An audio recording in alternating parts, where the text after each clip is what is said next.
পাটিসাপটা পিঠা তো অনেক রকমেরই খেয়েছেন আপনারা, কিন্তু এই রকমের গ্রিন পাটিসাপটা পিঠা কখনো খেয়েছেন কি? কেমিক্যাল রং ছাড়া একদম ঘরোয়া উপায়ে এই ধরনের গ্রিন পাটিসাপটা পিঠা আজকে আমি তৈরি করে দেখাবো। আর এই গ্রিন পাটিসাপটা পিঠা খেতে এতটাই টেস্টি, মনে হবে যেন একসাথে ৬-৭টা খেয়ে নিই। নমস্কার বন্ধুরা, নতুন একটা রেসিপিতে সকল বন্ধুদের স্বাগত। আজকে আমি তৈরি করে দেখাবো একদম সম্পূর্ণ নতুন রকমের পাটিসাপটা পিঠা। কোনো কেমিক্যাল রং ছাড়াই ঘরোয়া উপায়ে সবুজ রঙের পাটিসাপটা পিঠা তৈরি করে দেখাবো। আর বন্ধুরা, আপনাদের কাছে ভিডিওটি স্কিপ না করে অবশ্যই পুরো ভিডিওটি দেখার অনুরোধ রইল। আর এইবারে আমি মূল রেসিপিটি শুরু করছি। সবার প্রথমে আমি এখানে কতগুলো পালং শাক নিয়েছি। আর এই পালং শাকগুলো ধুয়ে খুব ভালো করে পরিষ্কার করেও নিয়েছি। আর আজকে আমি এই পালং শাক দিয়েই সবুজ রঙের পাটিসাপটা পিঠা তৈরি করব। তাহলে বন্ধুরা, আপনারা অবশ্যই কিন্তু ভিডিওটি দেখতে থাকুন। এইবারে আমি গ্যাসের ওভেনে একটা কড়াই বসিয়ে দিয়েছি আর কড়াইয়ের মধ্যে দিলাম কিছুটা জল। আর এই জলটা যখন হালকা গরম হয়ে আসবে তখন ওর মধ্যে আমি সমস্ত পালং শাকগুলো দিয়ে দিচ্ছি সিদ্ধ হওয়ার জন্য। পালং শাকগুলো দিয়ে মাত্র ১ মিনিটের মতন ঢাকনা দিয়ে ঢেকে রাখবো, তাতেই কিন্তু পালং শাকগুলো খুব ভালোভাবে সিদ্ধ হয়ে যাবে। আর ঠিক ১ মিনিট পরেই আমি ঢাকনাটা সরিয়ে নিচ্ছি। এইবারে আমি পালং শাকগুলো জল থেকে তুলে নামিয়ে নেব। পালং শাকগুলো এই ১ মিনিটের মধ্যে খুব ভালোভাবে সিদ্ধ হয়ে গেছে। এইবারে আমি গ্যাসের ফ্লেমটাকে অফ করে পালং শাকগুলো জল থেকে তুলে নিচ্ছি। তারপরে আমি একটা মিক্সিং জারের বাটি নিয়েছি আর এই বাটির মধ্যে সিদ্ধ করা পালং শাক দিয়ে খুব ভালোভাবে পালং শাক পেস্ট করে নিতে হবে। আর এই পালং শাক একদম জল ছাড়াই পেস্ট করে নিচ্ছি। খুব ভালোভাবে পেস্ট করে নিয়েছি।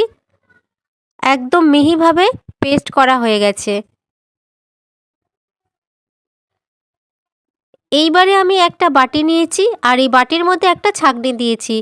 এইবারে এই ছাঁকনির ওপরে পালং শাক পেস্ট করা দিয়ে দিচ্ছি, কারণ পালং শাকের রসটা ছাঁকনি দিয়ে ভালোভাবে বের করে নিতে হবে। ঠিক এরকমভাবে একটা চামচ দিয়ে চেপে চেপে আমি পালং শাক থেকে রসটা বের করে নিচ্ছি। তাতে রসটাই থাকবে, এছাড়া পাতা থাকবে না। আর বন্ধুরা, রেসিপি তৈরি করতে করতে প্রতিদিনের মতন আরও একটি কথা শেয়ার করছি। এই চ্যানেলের আরও নতুন নতুন এই রকম ভিডিওর আপডেট পাওয়ার জন্য চ্যানেলটিকে আপনাদের সকলের কাছে সাবস্ক্রাইব করার অনুরোধ রইল। পাতাটা আলাদা হয়ে গেছে, রসটাও বের করা হয়ে গেছে।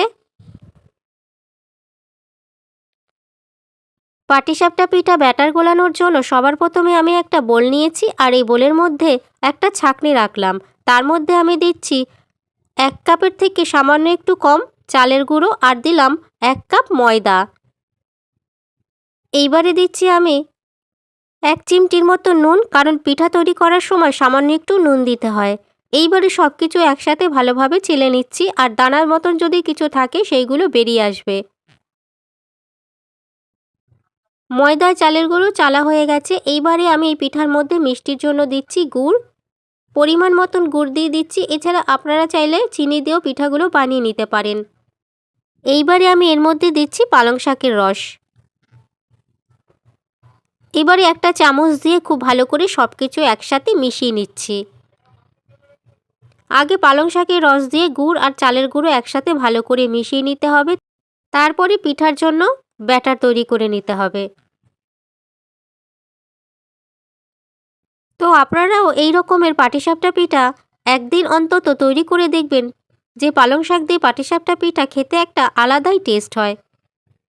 খুব ভালো করে মেশানো হয়ে গেছে। এইবারে আমি এইগুলোকে গুলিয়ে নেব। তার জন্য দিচ্ছি দুধ। দুধটা জাল দিয়ে ফুটিয়ে নিয়েছি আর উষ্ণ গরম অবস্থায় দুধ দিয়ে সব কিছু একসাথে গুলিয়ে নিচ্ছি। একটা হ্যান্ড উইচ দিয়ে খুব ভালো করে গুলিয়ে নিচ্ছি, তবে একবারে বেশি দুধ দেব না, তাহলে হয়তো পাতলা হয়ে যেতে পারে ব্যাটারটি। সেই জন্য অল্প অল্প দুধ দিয়ে ব্যাটারটিকে গুলিয়ে নিচ্ছি। তাতে পিঠার জন্য পারফেক্ট ব্যাটার তৈরি হবে। এইবারে আমি আরও একটু ব্যাটার দিচ্ছি গোলানোর জন্য। এবারেও যদি কম মনে হয় তাহলেও আমি আবার একটু দুধ দেব।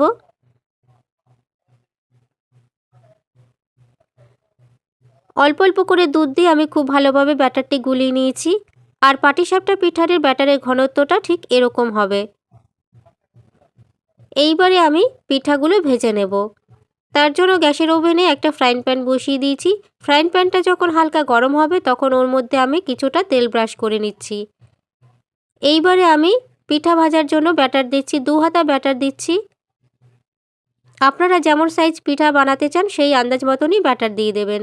তারপরে আমি হাতার পিছনটা দিয়ে এরকম আস্তে করে ঘুরিয়ে নিচ্ছি, আর শেপটা পুরো গোল হচ্ছে, দেখতেও কিন্তু দারুণ লাগছে পিঠাগুলো। এই সময় গ্যাসের ফ্লেমটাকে একদম মিডিয়াম টু হাইয়ে রেখে পিঠাগুলো ভেজে নিচ্ছি। পিঠাটা যখন হালকা শুকিয়ে আসবে তখন ওপর থেকে আমি নারকেলের পুর দিলাম। তারপরে পিঠা যখন আরেকটু শুকিয়ে আসবে তখন পিঠাটা তুলে নিচ্ছি। এইভাবে একটা স্প্যাচুলা দিয়ে আমি পিঠা ভাঁজ করে নিচ্ছি, আর তৈরি হয়ে যাবে পাটিসাপটা পিঠা। দুদিক দিয়ে একটু চাপ দিয়ে দিচ্ছি, তাহলে পাটিসাপটা পিঠাটা দেখতে খুবই ভালো লাগবে। তো তৈরি হয়ে গেল গ্রিন পাটিসাপটা পিঠা, একদম ইউনিক একটি পাটিসাপটা পিঠার রেসিপি। আরও একটা পিঠার রেসিপি তৈরি করে দেখাচ্ছি, এতে আপনাদের বুঝতে অনেকটাই সুবিধা হবে। ফ্রাইং প্যানে কিছুটা তেল ব্রাশ করে নিলাম, তারপরে আমি 2 হাতা ব্যাটার পিঠা ভাজার জন্য দিয়ে দিচ্ছি। এইভাবে হাতার পেছন দিয়ে আমি আস্তে করে গোল করে ঘুরিয়ে দিচ্ছি, এতে পিঠাটা পুরো গোল হচ্ছে আর দেখতেও অনেকটাই ভালো লাগছে। তারপরে পিঠার ব্যাটারটি যখন কিছুটা শুকিয়ে আসবে তখন এর মধ্যে আমি দিয়ে দেব নারকেলের পুর। পুর দেওয়ার পরেও যখন আবারও কিছুটা শুকিয়ে আসবে তখন পিঠাটা ভাঁজ করে নেব আর তুলে নেব। দেখতে কিন্তু দারুণ লাগছে সবুজ পাটিসাপটা পিঠা, খেতেও কিন্তু বেশ দারুণ। তো বন্ধুরা, আজকের এই গ্রিন পাটিসাপটা পিঠা রেসিপি যদি ভালো লাগে ভিডিওটিকে অবশ্যই লাইক করবেন। কেমন হয়েছে সে বিষয়ে কমেন্ট করে জানিয়ে দেবেন। আর আপনারা অবশ্যই ভালো থাকবেন, সুস্থ থাকবেন। এছাড়া ভিডিওটিকে প্রথম থেকে শেষ পর্যন্ত দেখার জন্য আপনাদের সবাইকে অসংখ্য ধন্যবাদ জানাই।